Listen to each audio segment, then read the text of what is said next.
governor of Florida, would like to be the Republican nominee. To do that, he's got to beat Trump. And he says that Trump is running to the left of where Republicans are. What does Meghan Kelly think? Take, for example, the trans ideology. DeSantis has come right out and said a man can't become a woman. A woman cannot become a man. That's silly. That's just silly. It's not possible. And has been very aggressive about trying to shut down this nonsense in Florida. Trump hasn't done any of that. We continue to wait Trump's more forceful statement on that. There's reason to believe he's not going to do it. DeSantis has hardcore plans for what he's going to do at the border and how he's going to actually build the wall that Trump didn't build. Well, we'll see. Is he actually going to do that? He says he's going to fire the FBI director. Well, we'll find out whether Trump is saying that. He's trying to get to the right of Trump on quite a few issues. And I think it actually could be effective. He's criticizing the First Step Act, where Trump let a bunch of people who were in jail out of jail, saying that they had been too harshly sentenced based on drug crimes and other related, not all drug, there were some violent offenders.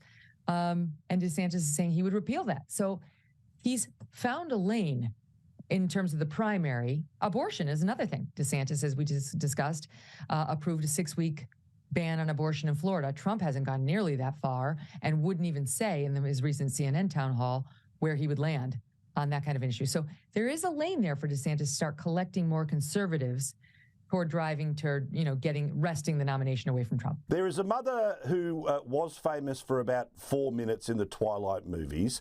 She claims that her child is non-binary and she's blowing up because parts of Target are trying to have it both ways. They want to be all pride in New York, but they're getting some backlash in the South. So I just walked into Target and the right behind me here where you see all these lovely swimsuits, that's where the Pride display used to be. And I came in here 2 days ago and my 7-year-old, who's non-binary, saw it and said, "Look, Mom, it's Pride. Look, they're gonna celebrate me." And because some people complained and threw some stuff to the ground, or I don't know what happened, they have moved the Pride section to the back of the store. First of all, non-binary is not a thing.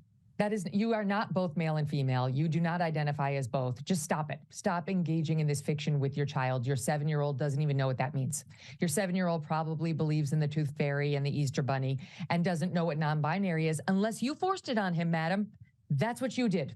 Undoubtedly. And now you want us all to know as you virtue signal in Target about how traumatic it will now be for a young junior to walk into the store because, claims this mother who was in the Twilight movies, I brought them, you got to use them, I refuse, I don't know whether the child's a boy or a girl, but them into the store, and they said, "Mom, they're centering me.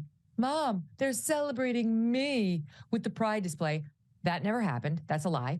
And that she then cannot bring them back because they'll see the display has been moved, Paul. And then the child's whole existence will be dehumanized, erased, and they will understand for the first time the extreme prejudice against the non-binary, which again is not a thing.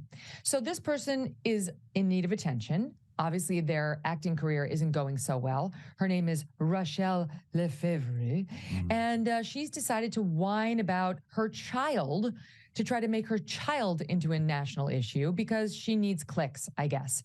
And now she actually filmed herself in Target working up some fake tears. Don't forget, this is an actress after she made a fake non-binary child out of her 7-year-old.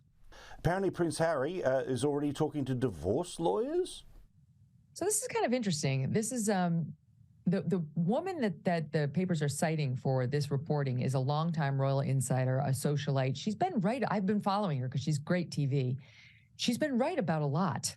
And she's claiming she's heard from several sources now that he's hired a lawyer, and it happens to be somebody who's a great divorce lawyer and specializes in divorce. And it dovetails on other reports that he is spending a lot of his time in 2 hotels, one of which is in Montecito, another of which is not too far away, as an escape from her. It's entirely plausible. All they've done for 5 years is complain and moan and see themselves as downtrodden victims. That doesn't tend to spur a lot of feelings of love and happiness and close bonding. I mean, I guess in the crisis mode it might, but I mean, they were in the first year of their marriage when she was allegedly suicidal because of her bad press, Paul, because of her mean articles about her. So this is not somebody who seems particularly well. And he's got his own mental health challenges that he's documented in many different places. He doesn't seem to be getting that much better. So I'm not surprised. If it's true, it wouldn't surprise me in the slightest. And I've already said, I don't see these two making it past the 7-year mark. They're now at 5. Thank you for watching. Please don't forget to subscribe. May God bless you with your heart desire.